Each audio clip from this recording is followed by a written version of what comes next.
So ayan, tapos na po tayong magtanim ng durian. So, ito po yung tinanim natin last 3 days ago. Alhamdulillah na maximize na po natin yung lahat ng area dito. So probably nasa estimated nasa 125 to 130 na durian yung naitanim po natin dito. So yung iba ginamit po natin na spacing is nasa 10 by 10, mayroon tayong 9 by 9, mayroon din tayong 8 by 8. So ito na po yung naunang tinanim natin last 5 days ago. These seedlings is from Bautista Nursery Farm. So ito po yung kanilang mga variety. Ito po yung napili natin. Meron din po tayong nakuhang variety sa BS Nursery dito sa Kidapawan City. So ito po. So as we can see, napaka healthy po ng lupa dito. Ayan o. Ito yung kubo natin, dalawa. So ito po yung ibang seedlings natin from BS Nursery, Kidapawan City. So ayan.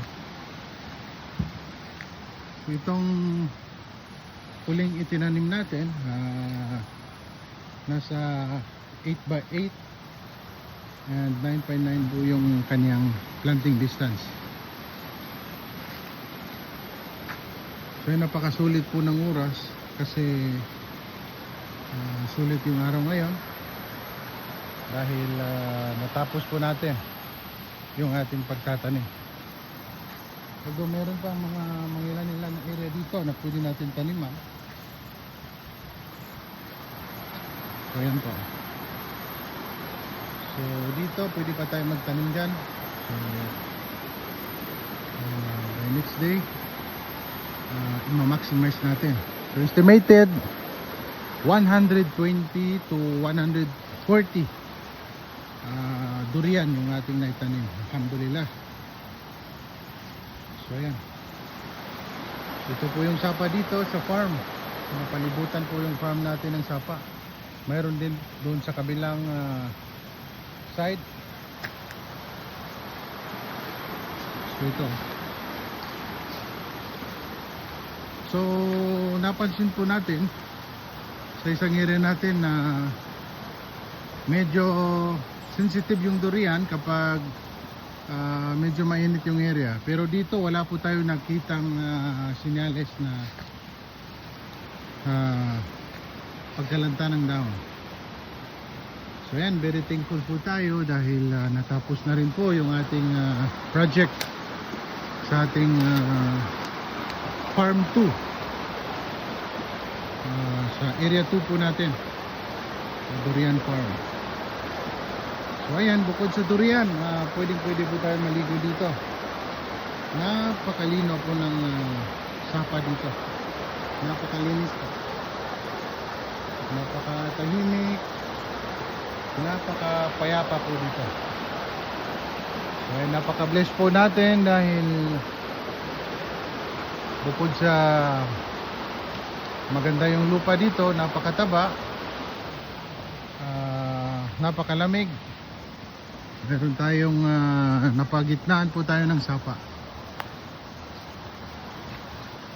Nandun yung mga kapatid ko sa Purok. So tignan natin yung mga kasama dito. Kumuha sila ng rambutan. So ayan po yung mga rambutan, marami na rin bunga. Ayan. Maraming salamat sa mga kasama natin. Without the support of them, hindi po natin ito kayang gawin mag-isa. Ayan, balik po tayo doon. So ganito po taba yung lupa dito. Ayan o. So hanggang doon po tayo sa dulo na do. Siguro nasa 70 to 80 meters. Estimated na size ng area na ito nasa mahigit o kumulang 1 hektarya po. So ang variety po ng ating mga tinanim is Musangking. Musangking.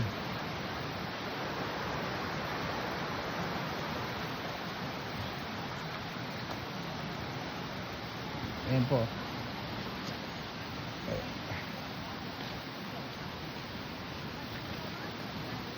Ayan po yung mga visitors natin dito. Mga kapatid ko. Ayan. Ayan sila. Hi guys! Shout out. Ayan sila. Thank you, Kuya PM! Yun yung pinaka-auntie namin. Mami! Nanay. Ang mami ko Nanay ka, nila. BGS! Ayan, mga kapatid ko yan. Yan yung mga bisita ngayon. Pa-uploadin na YouTube ah. Saan ka man dyan? Hello! Welcome to my Okay, vlog! subscribe po kayo. Ayan po yung mga Thank you for kapatid watching! ko, mga pinsan ko, pamangkin. Ayan sila oh. So naligo po sila dito sa sapa. Ito. Ayan. Napakaganda po ng dahon no. Talaga namang mapapatalon ka sa ganda ng dahon. Napaka-healthy. Ayan. So, tapos na rin kami maglinis. Bago kami aalis dito, maglilinis muna. Dahil bawal po yung kalat dito. Kailangan mapanatili po natin yung kalinisan ng kalikasan. Ayan. Wala po kayo makikita ng pan dito. Oh, shout out mga tropa. Pads. Oy, Ah. out! Yan oh. Yan yung mga kasama ko nagtanim. Oh, Family. matitibay yan. Family Tak. Montenegro. Sa Montenegro. Ito i-upload natin ito sa YouTube para makita kayo. Wad. Ano masasabi mo Wad sa natin ngayon? Ginawa natin ngayong araw. Sa ikalinis sa pupasyal na bisita ko siya sa farm ni Dato Bison. Yun. Welcome po kayo dito. Okay. Maraming Lahat ng prutas. prutas andito. Maraming prutas, maraming pagpipilian. May mga nyug na rin, no? Itong mga nyug na ito, siguro nasa 1 to 2 years. Mga ano yan, kayo, no? Mga 2 years, pa dyan. Mga 2 years estimated, magbibigay na po ito ng bunga. Yung iba doon, no? May bunga na. May mga nakikita na tayo, yun, no? So, sign na po yan na malapit na rin mamunga lahat. So, ayan. Have a good day mga ka-planters, ka-farmers ng durian. Magandang hapon po sa ating lahat. This is the update of our establishing durian farm in North Cotabato. Kumpleto po tayo dito. Magandang araw po sa ating lahat. Durian, mangosteen, marang, rambutan. So, yun na mga ka-farmers. Magandang araw po sa ating lahat. Alhamdulillah. Wassalamualaikum warahmatullahi wabarakatuh.